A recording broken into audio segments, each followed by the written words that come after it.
To ga tana 'yan kokowa dai waɗanda na Senegal da suka ce insha Allahu saboda tasu yana cikin niyyar tahiya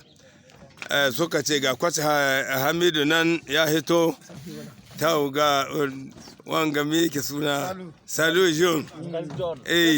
ga Abdullahi nan Hamidu ya zo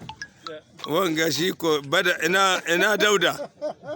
sai Ule Dauda Jan lalle maza ga sunan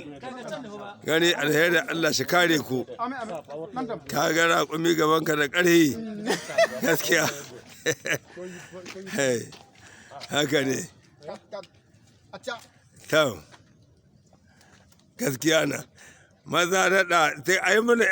'yan rawan nan da aka yi mu gani Abdullahi fodin sai Allahu akabar kabiran aiki hoza hilala ce a jama'a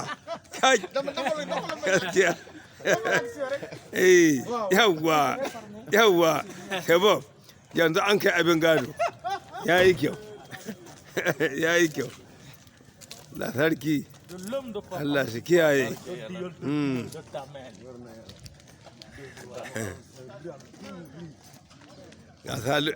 ga tasu can zaune kau